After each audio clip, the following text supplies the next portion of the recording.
నాకు ఈ problem doubt అడిగావు కదా! సో, ఇప్పుడు నేను ఈ ప్రాబ్లమ్ నీకు ఎక్స్‌ప్లెయిన్ చేస్తాను. మన యూట్యూబ్ స్టూడెంట్స్‌కి కూడా తెలిసిపోతది. ఇది previous year question paper. So, ఇదేమిచ్చాడు అంటే మ్యామ్ చెప్పు ఏంటి? మ్యామ్ ఎప్పుడు మ్యాథ్స్ అయినా ఈరోజు మనం ఫిజిక్స్ చేద్దాం కదా! నువ్వే డౌట్ అడిగావు గదా! మరి ఇదెప్పుడు చెప్పాలి? ఇది తర్వాత చేద్దాం. మనం ఇప్పుడు ఫిజిక్స్ న్యూమరికల్స్ చేద్దామా? సరే. ఫిజిక్స్ న్యూమరికల్స్ అంటే నీకేమైనా డౌట్స్ ఉన్నాయా? నువ్వు ఇంతకు యెస్ ముందు మ్యామ్. చేసావుగా. అవును. డౌట్స్ ఉన్నాయి. సరే. డౌట్స్ ఉన్నాయన్నావు గదా! సరే. మన మన స్టూడెంట్స్ మన యూట్యూబ్ స్టూడెంట్స్‌కి కూడా జస్ట్ ఫర్ ఎ చేంజ్ కోసం మనం ఫిజిక్స్ న్యూమరికల్స్ చేద్దాం ఈరోజు. Okay ma'am. ఏంటి ఎలక్ట్రిసిటీ దాంట్లో నుంచి చేద్దాం మనము. నీకు డౌట్ ఉంది అన్నావు గదా! నిన్న అడిగావు గదా! అదే ప్రాబ్లమ్ చేద్దాము. అదే ప్రాబ్లమ్ గదా వర్షిని నిన్న నువ్వు మెసేజ్ చేసింది. నైట్ మెసేజ్ చేసావు. నేను ట్యూషన్‌లో చెప్దాం అనుకున్నా. మళ్ళీ మర్చిపోయాను. ఇప్పుడు మళ్ళీ మ్యాథ్స్ ఓపెన్ చేస్తే నీకు ఫిజిక్స్ గుర్తొచ్చింది. నాకు రాగానే చెప్పాలి గదా! గుర్తు చేయాలి గదా! నేను ట్యూషన్‌లో చెప్పేదాన్ని గదా రాగానే. సరే. It's okay. ఇప్పుడు చెప్తాను నేను ఈ ప్రాబ్లమ్ నీకు. వీడేమిచ్చాడు ఫస్ట్ ఒక్కసారి క్వెషన్ చదువు. Arrangement of the resistor shown in the above figure is connected to a battery. The power dissipation in the 100 ohm resistor is 81 watts. Calculate అని 3 ఇచ్చాడు. ఓకే. పవర్ డిసిపేషన్ ఒక్కటే ఇచ్చాడు మనకి అండ్ రెసిస్టర్స్ ఇచ్చాడు. So, దీంట్లో నుంచి మనం కరెంట్ ఇన్ ద సర్క్యూట్ కనుక్కోవాలి. Readings in the voltmeter V2 కనుక్కోవాలి. Reading in the voltmeter V1 కనుక్కోవాలి. ఫస్ట్ వాడు ఏమిచ్చాడు గివెన్ రాసుకుందాం మనం. ఓకే. Given power P is equal to 81 watts. వాడు ఎక్కడ ఏ రెసిస్టర్ దగ్గర 100 ఓమ్స్ రెసిస్టర్ దగ్గర అన్నాడు. సో, నీకు పవర్ ఫార్ములా తెలుసా? Yes ma'am. చెప్పు. I²R. P is equal to I²R అని చెప్పాలి. పవర్ ఫార్ములా చెప్పు అంటే I²R అని కాదు. P is equal to I²R అని చెప్పాలి. Okay. Okay ma'am. Next time ఎవరన్నా ఫార్ములా అడిగితే మొత్తం చెప్పాలి. సగం చెప్పొద్దు. ఓకే.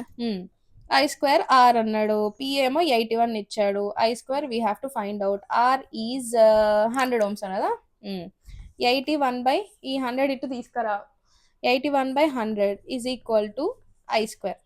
సో 81 by 100 is 0.81 81 లాగా రాసుకోవచ్చు. I². I is equal to under root of 0.81. Okay. ఈ under root of 0.81 is 0.9. I is equal to 0.9. ఉట్టి 0.9 రాస్తారా? ఏం రాస్తారు? Unit A. Amperes. Next first problem అయిపోయింది కదా. అర్థమైందా Varshini? Yes ma'am. Okay. Next reading in the voltmeter V2. ఏంటి voltmeter V2 అంటే ఇవి రెండు 25 ohms and 25 ohms. These are in parallel combination. We have to find R equivalent first.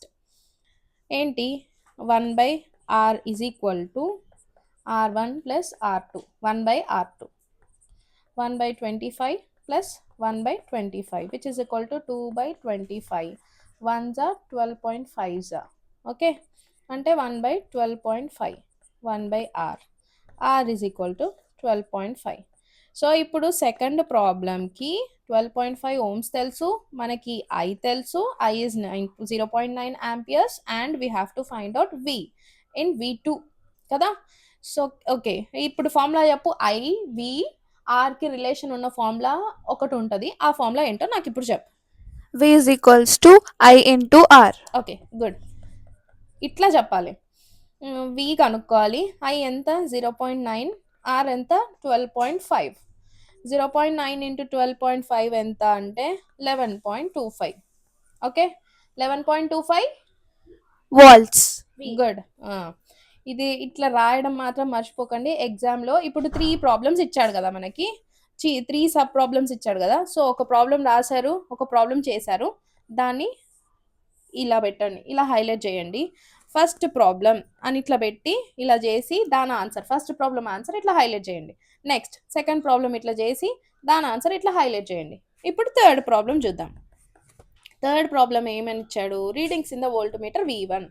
So ఇప్పుడు మనకి V1 పైన ఉంది. ఓవరాల్గా రెసిస్టెన్స్ కనుక్కోవాలి. మనకి 2 ప్యారలల్ కాంబినేషన్ రెసిస్టెన్స్ ఎంత వచ్చింది? 12.5 వచ్చింది. మిగతాది 100 ఉంది. ఈ 100 ohms అండ్ 12.5 ohms సిరీస్లో ఉన్నాయి కదా. సిరీస్లో ఉంటే మనం డైరెక్ట్ యాడ్ చేసేయాలి. 100 + 12.5 R is equal to 112.5. Okay. 112.5 ohms. Good. మర్చిపోదు. సో ఇప్పుడు మనకి R తెలుసు. Again I is 0.9 amperes. We have to find V1. Okay. ఇట్లా రాశారనుకోండి మీకు వాళ్ళకి చూసే కరెక్షన్ చేసే వాళ్ళకి, ఎవాల్యుయేట్ చేసే వాళ్ళకి క్లియర్‌గా ఉంటది. చూడగానే మంచి ఇంప్రెషన్ వస్తది. కరెక్ట్ ఏసేస్తారు. ఫుల్‌కి full marks ఏసేస్తారు.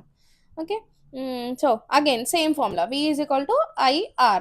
I is 0.9 into 112.5 is R.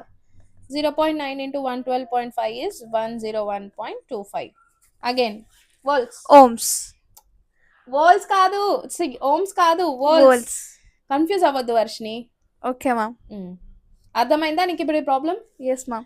Second అయిపోయింది, థర్డ్ అయిపోయింది. సో ఇట్లా ప్రతి ప్రాబ్లమ్ని పిక్చర్ చూసి ఫిగర్ని చూసి భయపడకుండా క్వశ్చన్ని కొంచెం కూల్గా టెన్షన్ ఫ్రీగా ఆలోచిస్తే కట్ షార్ట్ చేసుకోండి. First question, current in the circuit. Okay, ఇది ఇచ్చాడు, పవర్ ఇచ్చాడు, దాంతో మనం యూస్ చేసి ఏమైనా చేయొచ్చా అని ఆలోచించండి. ఒక 1 సెకండ్ 2 సెకండ్స్ ఆలోచిస్తే మీకు ఫార్ములాస్ అన్నీ వచ్చు కాబట్టి ఈజీగా చేసేయచ్చు. Second, volt meter. వి కావాలి. వికి మనకి ఏమేమి తెలుసు? ఐ తెలుసు, ఆర్ తెలుసు, మనకు డైరెక్ట్ ఫార్ములా ఉంది కదా, అట్లా పెట్టి చేయండి. ఓకేనా? Okay, ma'am. నేను నీకు ఇంతకుముందు టెస్ట్ పెట్టాను కదా, శాంపుల్ పేపర్స్లో నుంచి తీసి కొన్ని పిక్ చేసి నేను నీకు టెస్ట్ పెట్టాను కదా, అందులో ఇది ప్రాబ్లమ్ నువ్వు కరెక్ట్ చేసావు కదా. మన స్టూడెంట్స్కి కూడా ఈ ప్రాబ్లం ఎక్స్ప్లెయిన్ చేద్దాము, సో దట్ వాళ్ళకు కూడా ఒక ఏమంటారు, ఒక ప్రాబ్లం శాంపుల్ పేపర్స్లో నుంచి ఒక ప్రాబ్లం చూసాము అని ఒక ఐడియా వస్తుంది కదా. సో ఎలా రాయాలి, ఎలా చేయాలి అనేది ఈ ప్రాబ్లం కూడా మనం ఎక్స్ప్లెయిన్ చేద్దాం. ముందు ప్రాబ్లంతో పాటు ఈ ప్రాబ్లం కూడా ఎక్స్ప్లెయిన్ చేస్తే 2 ప్రాబ్లమ్స్ ఫ్రమ్ ఎలక్ట్రిసిటీ వాళ్ళ అకౌంట్లో పడిపోతుంది. Okay, ఒకవేళ ఎలాంటి ప్రాబ్లమ్స్ వచ్చినా కానీ వాళ్ళు ఈజీగా చేసేస్తారు. okay. ఓకే. వాడు ఏం అడిగాడు, ఒక సర్క్యూట్ ఇచ్చిండు, 24 ohms. ఓకే, ఓమ్స్ రెసిస్టర్స్ ఇచ్చాడు, వోల్టేజ్ ఇచ్చాడు.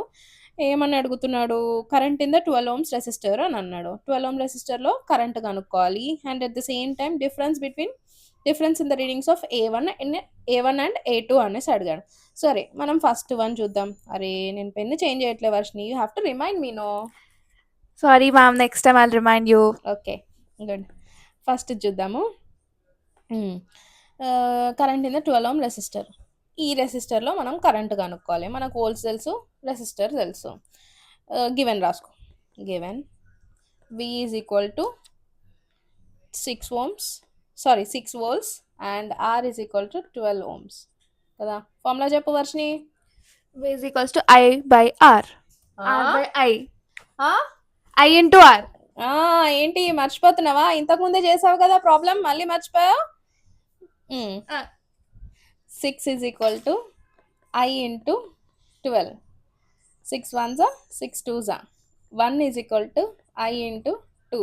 I is equal to 1/2 which is equal to 0.5 amperes. Okay, first one వచ్చేసింది.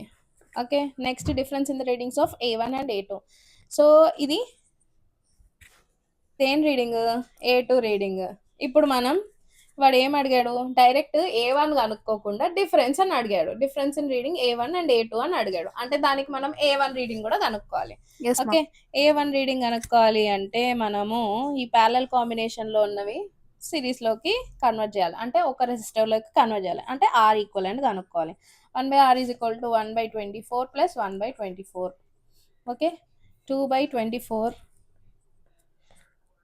1/12 కదా. 1/12 అంటే R equivalent is equal to 12 కదా. Yes, ma'am. అయిపోయింది. 12 ohms. మనకి R తెలుసు అండ్ V తెలుసు. We have to find A1 reading. Okay, so V is equal to, మళ్ళీ ఇప్పుడు చెప్పు, I into R. కన్ఫ్యూజ్ అవ్వద్దు వర్షిని. ఇప్పుడు నువ్వు ఎగ్జామ్లో ఇలానే కన్ఫ్యూజ్ అయ్యి వేరే ఫార్ములా వేసావు అనుకోని మార్క్స్ అన్నీ పోతాయి. So be perfect with the formulas. Okay, Okay, ma'am. V is 6 volts. 6 is equal to I into R is 12 volts. కాదు, 12 volts ఇది సిరీస్లో, సారీ ఈ ప్యారలల్ కాంబినేషన్లో ఉన్నది మనకు 12 ohms వచ్చింది, కానీ ఇది సిరీస్లోకి ఉంది కదా. 12 ohms is in series with this కదా. సో మనము దీనికి ఎక్స్ట్రా 12 ohms కూడా యాడ్ చేయాలి. Then you'll get 24 ohms. Okay, 12 plus 12. సరే, డైరెక్ట్ 24 కూడా రాయొచ్చు. I into 24. 6 1s 6 4s. 1/4 is equal to I which is equal to 0.25. So difference అడిగాడు. A2 minus A1 which is equal to 0.5 minus 0.25. 0.25. 5 minus 0.25 ఏమవుతుంది? 0.25 25. వస్తుంది answer. 0.25 units చెప్పు. Amperes. Amperes. మర్చిపోతున్నావు, confuse అవుతున్నావు. ఇంతకుముందు correction చేసినప్పుడు బాగానే చేసావు కదా, ఎందుకంత టెన్స్ ఫీల్ అవుతున్నావు? మళ్ళీ ఎక్స్ప్లెయిన్ చేస్తుంటే నువ్వే చేసావు కదా, Yes, ma'am. అట్లా కన్ఫ్యూజ్ అవ్వద్దు. Okay, Okay, ma'am. కూల్ మైండ్తో ఎగ్జామ్లో చేయండి. ఇలాంటి టెన్షన్స్ మాత్రం పెట్టుకోకండి. మీ అందరు కూడా చెప్తున్నా. Like, share and subscribe to my channel. ఇంకా మీకు ఏమైనా డౌట్స్ ఉంటే నాకు కమెంట్లో చెప్పండి. మీ డౌట్స్ ఏమైనా ఉంటే నేను క్లియర్ చేస్తాను. మీకు ఇంకా ఏమైనా క్వశ్చన్స్ ఉంటే కూడా నాకు ఆ లింక్ కానీ లేకపోతే ఆ పిక్చర్ కానీ అటాచ్ చేయండి. నేను మీకు ఆ డౌట్స్ అన్నీ నేను మళ్ళీ క్లియర్గా ఒక వీడియో తీసి పెడతాను. అండ్ మన ఇన్స్టాగ్రామ్లో కూడా ఫాలో అవ్వండి, అందులో కూడా నేను వీడియోస్ పోస్ట్ చేస్తున్నాను.